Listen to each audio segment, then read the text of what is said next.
Hello YouTube, and let's have some fun with Time Thieves. I've been playing this archetype for... Has it been 3 years this archetype was out? Yeah, I've been playing this archetype since it was out. I really like Time Thieves, and I wanted to share my deck list and the reason why I play certain cards in Master Duel. I'm actually having a lot of fun with Master Duels, and I like this custom ban list, honestly. Some interesting cards. You can pause all you want, this is pre-recorded on my PS4, sorry. But let's get into what this archetype does for those who aren't familiar. I see people found this archetype very new and they don't know what to do or how to build it, or maybe what are they supposed to do, understandably enough. The goal is to control the game state with Time Thief Redoer. Time Thief Redoer is a rank 4 Psychic Dark Sea monster that has two interesting effects. The first effect is that during the standby phase, just steal the top card of your opponent's deck and attach it to it as material. And this comes in play with his second effect, where he can detach up to 3 different types of materials, and each material will give it an effect. Monster, it will banish until the end phase. Trap, it will spin a card face up on your opponent's field back to the top of the deck, and spell, you get to draw a card.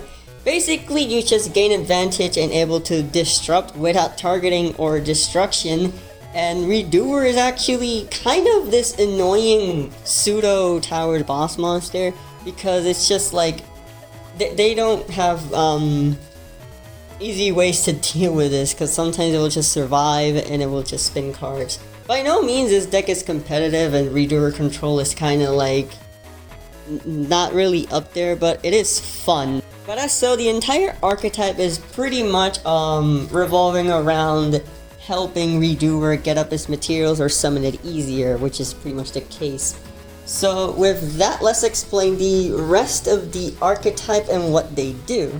Time Thief Regulator, your best normal summon, is practically just Rescue Rabbit for this archetype. It will tribute itself from the field to summon 2 Time Thieves from the deck in defense position with different names.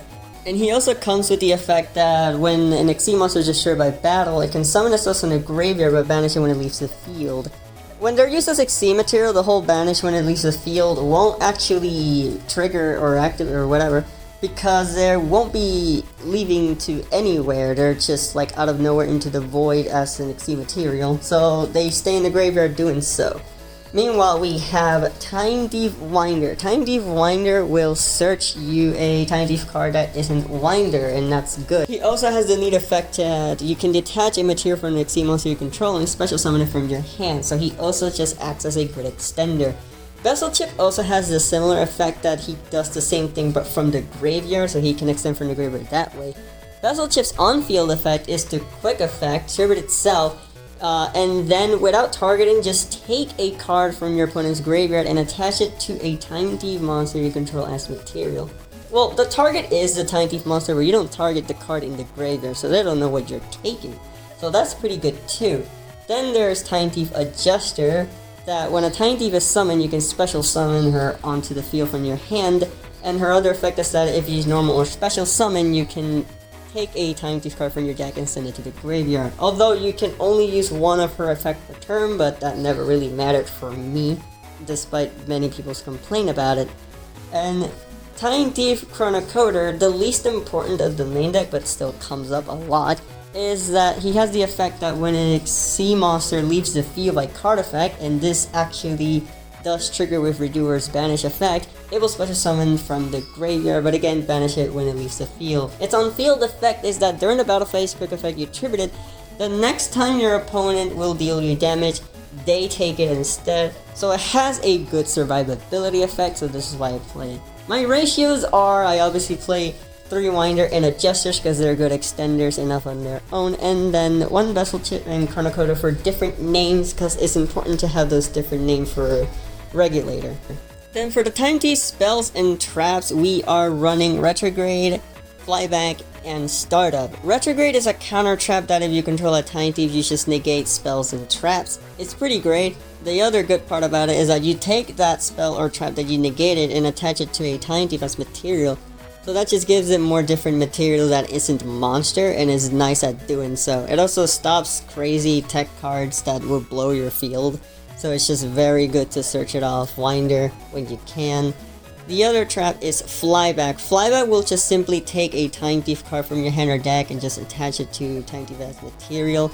But the most important is the Grave effect. While the field effect is fine for insurance to give Redoer a trap, it has the graveyard effect to do the exact same thing as Vessel Chip on the field. You banish it from the graveyard, target a Time Thief you control, and then take a card from your opponent's graveyard and attach it to it as material. So it has a good graveyard control with those traps, and since it's a trap card in the graveyard, it is a quick effect. The other sad part about Flyback is that you can only use one of it per turn, one effect per turn, and only one a turn. So when you do the on-field effect, you don't have the graveyard effect that same turn, but that's fine. The other spell I have is Startup. I don't like it too much, but I have it just in case, because if my hand is something like Winder Vessel Chip or Winder Chronocoder, that's pretty much my only way to go into a rank 4 monster. It is there for insurance. But the next monster I'm going to talk about is Time Thief Perpetua, the last important Time Thief card. Time Thief Perpetua has a standby phase effect to detach a material and special summon a Time Thief from your graveyard. Because it doesn't in the standby phase, that means that when you revive Redoer, Redoer gets the steal effect, which is actually pretty nice. Her other effect is a quick effect to take any Time Thief card from your deck and attach it to any XC monster on the field as material. This is the best way to get Flyback into Redoer. Perpetua is that amazing. That way you get a trap on Redoer and you still use the graveyard effect of Flyback that same turn. Then this is also why I do run the one startup as well, because sometimes I feel like giving Redoer a spell just so I can simply draw a card, and that's good. The graveyard effect of startup never comes up because I don't play a second spell. What it does is that if you have a spell monster or trap Time Thief cards in your graveyard, you can banish startup, take those 3 cards and attach it to a Time Thief as material. Nice effect for like late game, but doesn't really come up too much. And that's pretty much it for all the Time Thief cards. The rest are text, and we're gonna go for the text. Meanwhile, we do play Max C, and Ash Blossom is just self-explanatory hand trap monsters. Max C because we don't want to lose the combo going off too far. Ash Blossom to stop Max C, and among other stuff. Just a generic hand trap that I advise you to get. A very notable hand trap that is sadly semi-limited here is Psyframe Gamma. Psyframe Gamma is pretty much one of my favorite hand traps for this deck because of the synergies it comes with it. Gamma simply, if you control no monsters, it negates a monster effect your opponent activated. Then this is good because since Regulator tributes for cost and he can only activate his effect if he's the only monster, Gamma acts as a Called by the Grave if they ever ash your Regulator. That way you negate the effect, and you also punish them by summoning more monsters, which can turn into a level A Synchro or a Link 2 as the form of Lambda. Psyframe Omega can kinda control the game by banishing itself and then banish a card from the opponent's hand, and that's pretty neat as well. Lambda has the effect that if a Psychic was was banished, I believe, in the end phase you'll search a Psyframe, and that's kinda good because that would mean that you would search the second Gamma, and Lambda does leave away the restrictions of the Psyframe cards not able to activate if you control a monster, so you still get to use that Gamma. And you can simply go into like Lambda Redoer to search a Gamma and have it as a negate, which is actually extremely nice.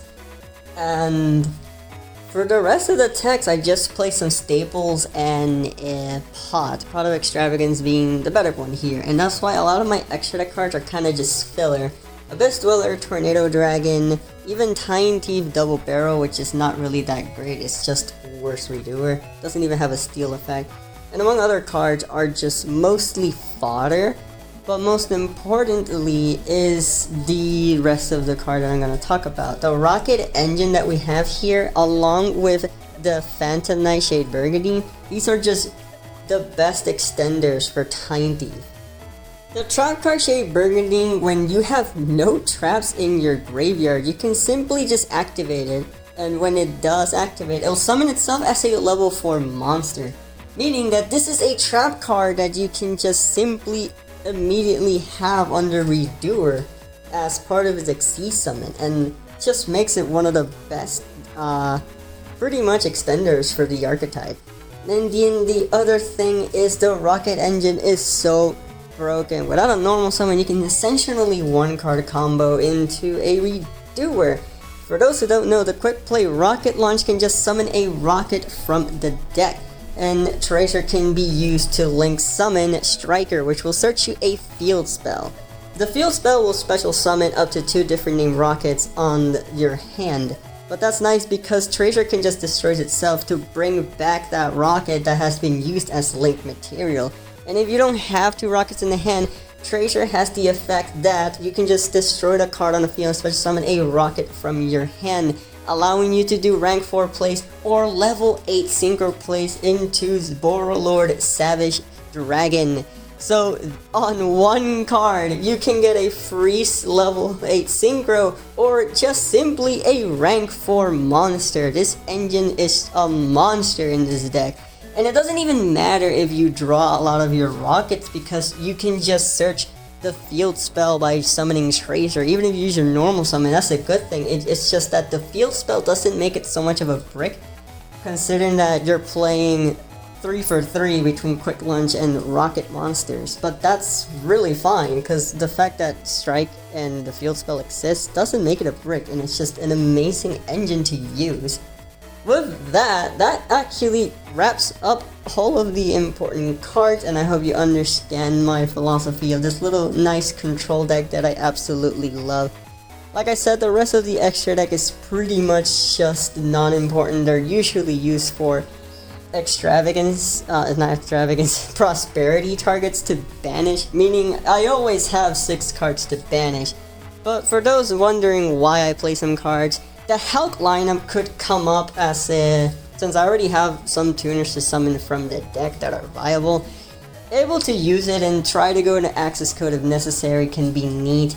And IP Masquerena into Avermex can come in handy. Next thing is Abyss Dweller and Tornado Dragon are some very good generic rank 4s. The issue with those cards is that because there's no matches, and if I go first, I don't know what the matchup is to simply call that I'm just gonna go for a Abyss Dweller for decks that needs their graveyard to combo off, or against back row decks where Tornado Dragon can be good. Tornado Dragon to me comes up more often because if they're just setting a lot of back row, my next rank 4 might as well be Tornado Dragon. But with that is the entire breakdown of the archetype and my deck list. I hope you guys enjoyed this video, and I am really enjoying Yu-Gi-Oh! Master Duel. Thank you everyone so much for sticking around up to this point, and maybe I'll see you guys in the next one.